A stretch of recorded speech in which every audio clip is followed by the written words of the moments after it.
So yes, sexual harassment in the workplace is real, it exists, and anybody can be a victim of it.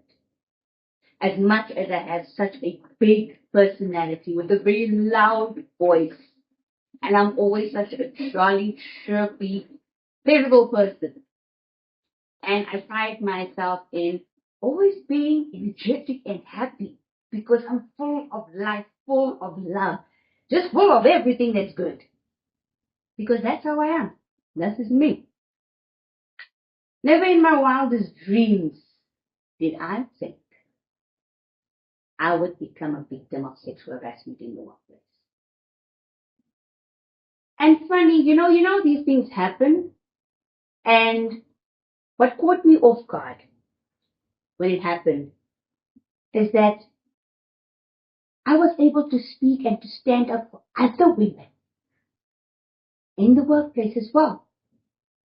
I would raise my voice, make sure it's known that nobody should be taking advantage of them. Nobody should be harassing them. And I would take it up higher. But when it came to me, and maybe you've also experienced this, when it comes down to yourself and this happens to you,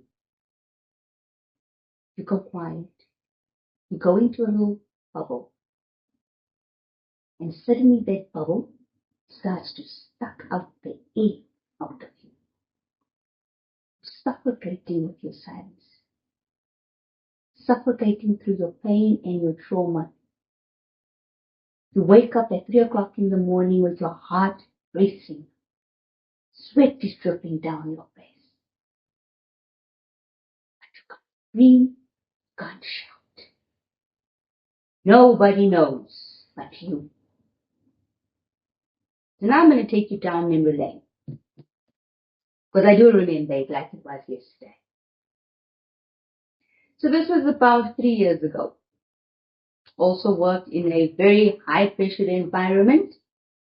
Lots of males and females, all focused on goals, constantly hitting the target board, constantly making sure that projects are landed, constantly celebrating, cheering, and everything about because that's what we do. We don't go to work to be negative. We don't go there to not make friends. We don't go there to not speak to anybody.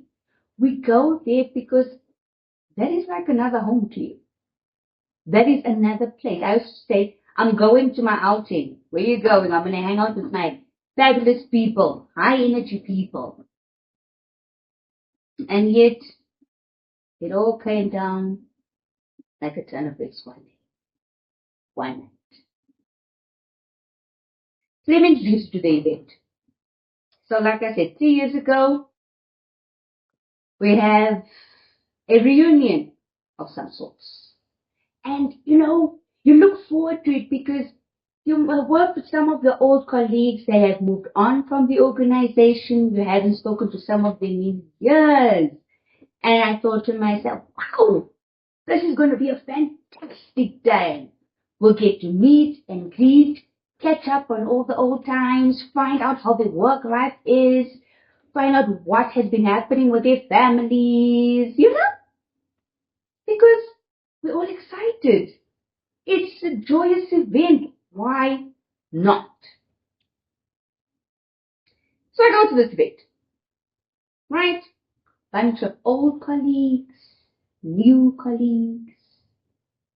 Some I haven't partied with before, some I have. So we all go because one, we don't discriminate against anybody. We don't exclude anybody. All is welcome. Because that is the culture that we build. When we celebrate together.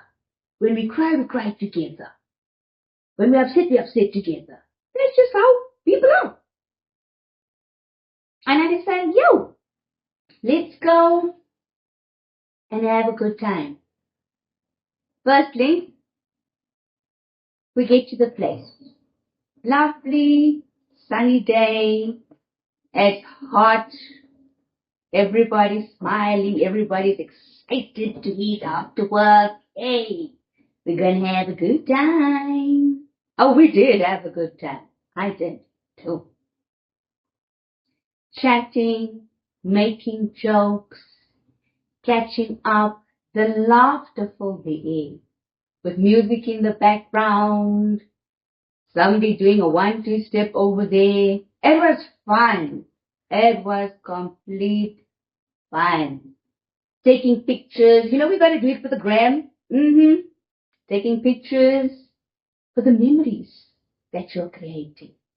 Because you don't know if you're going to see those people again. Life is short. Anything can happen. So you want to just hold on. Create those memories. Strengthen those bonds. And just have a good time. And as the night came, slowly but surely, my worst nightmare happened. And I can understand why. Because there were other females there too. There were males there too. Why me? Why was I being singled out? From someone I never, ever expected. Exactly what I said in the previous chapter. This was the boss's favorite. The blue-eyed boy. He could never do anything wrong. There was always the helpful one. Always the one with his beautiful presentations. Making sure he articulates himself precisely well. Never in my wildest dreams would I have suspected him. No. So back to the event.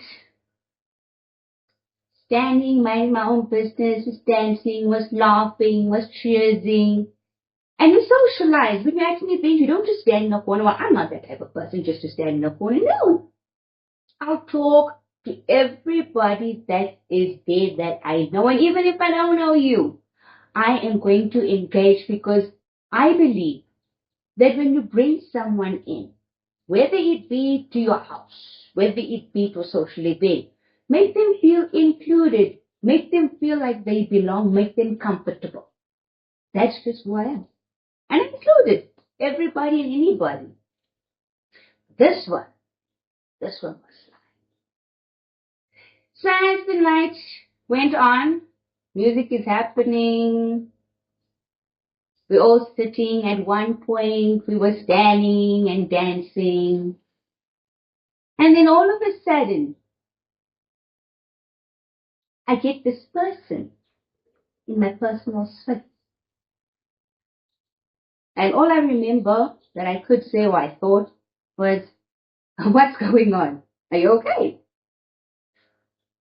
I never ever expected the response that came back from his mouth. It was foul.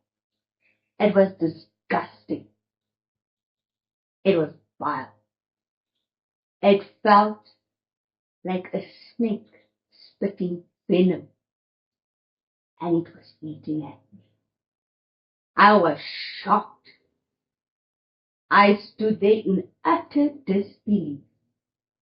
I could not believe what I just heard, what he just said.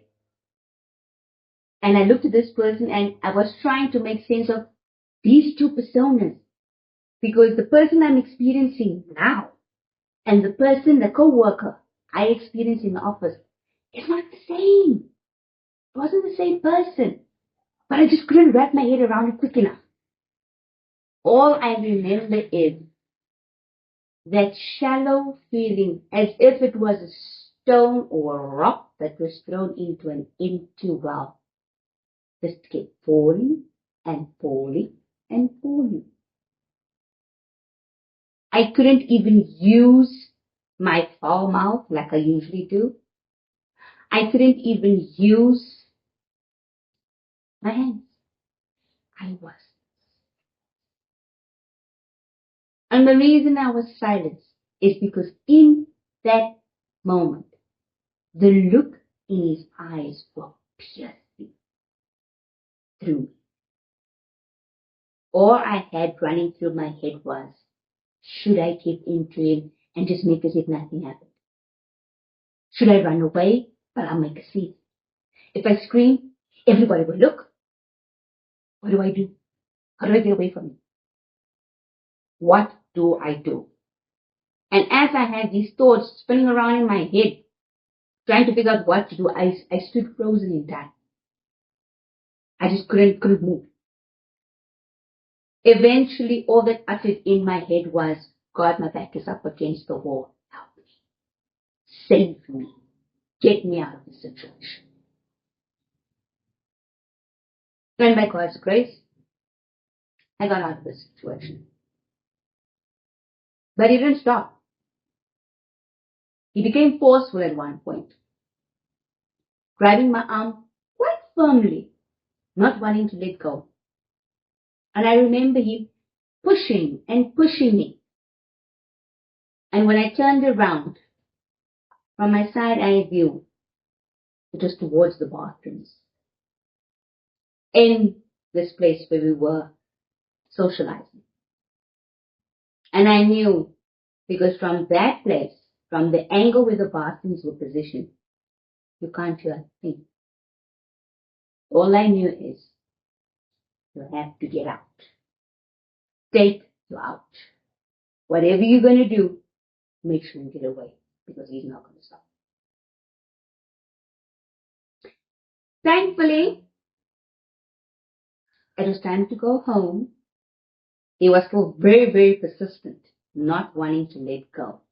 I made sure I broke loose. I went back into the crowd and I stayed with the crowd. I sat with the ladies, but suddenly the party wasn't enjoyable anymore. The people I once trusted, I didn't trust anymore. What was fun became a nightmare. I made my way home. I did. But I couldn't shake it. I couldn't shake it for the life of me, what had just happened that night. So what I did, I went home.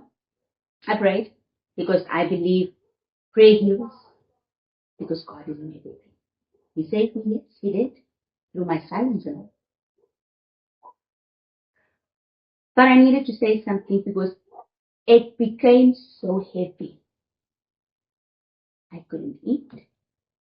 I couldn't be my normal self, whether I was virtually in office or physically in office.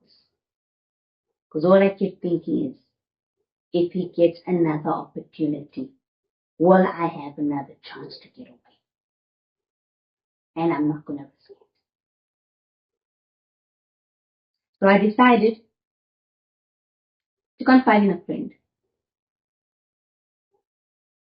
I opened up and I told him exactly what had happened. They convinced me to speak up, to report it, because that is sexual harassment. But they didn't know at the time that my voice had been silenced years ago. And this latest event just sparked another trigger so loud I couldn't escape it. So I didn't report it. Because again, like you out there, I chose silence because also, what do people say? Would they say it's my fault? Would they say I encouraged it? But I didn't. You start replaying the night over and over and over again in your head. Did I do something to spark his interest? I kept on replaying that event in my mind, and I started losing my mind. Because I couldn't move past it. I couldn't see the positive beyond that night. And even though I confided in someone, it wasn't enough. Until I decided I have to deal with it. In order to overcome it, you have to go through it. It's not going to magically disappear. Nope. You have to do the healing work on your own. The power's on the inside. We just forget. We forget how strong we are. We forget how resilient we are. We forget how vocal we can be when we take back our energy from people that made us feel small, made us shrink, made us quiet. And as I went on this healing journey, trust me, it wasn't easy. I had to sit with it. I had to acknowledge it. And I had to let myself know, this doesn't serve a purpose in my life. This is no longer relevant in my present. And I'm not taking it with me to the future. I'm going to overcome this. And I will be positive again. I will see the light again. I will be able to go out again and have fun. Obviously, I will be more cautious, less trusting maybe. But I will not stop enjoying my life because of someone that was disgusting. Someone that could be someone's partner, someone's father. What do you say about that? What do you do about that? You just let them be. And pray. You pray for forgiveness so that you can heal that wound on the inside. So that you can be a better person. So that you can receive your flowers again. It's all on them. Their behavior, what they choose to think, what they choose to do, and who they do it with. So sometimes it gets revealed for reasons not even I know. But it had to be revealed. Maybe it was for me to heal an old trauma wound and really fix it head on. But I chose the same response. But like I said, trauma is a funny thing. It will show up in different people, in different seasons, until you decide, you make a conscious decision to deal with it, to sit with it, grieve it, mourn it, heal from it. Yes, there's a lot that goes into it. But my main foundation is always prayer. My faith is strong. Nothing can shake me. And I gradually grew over time. Because I couldn't look at each and every single guy in the workplace and think, oh my gosh, are you going to do the same that he did to me? No. Everybody's their own unique person with their own unique traits. Not every person is a bad person. All you need to do is heal from it. It takes time, not time. I read in a book by another author. It takes love to heal broken wounds. So that is love. Love for myself, love for life, love for God. Because without love, you and I, we have nothing. So thank you for tuning in to the Maxine, Unapologetically Authentic. Hopefully this can help you out there. Yes, you can heal from it. Thanks.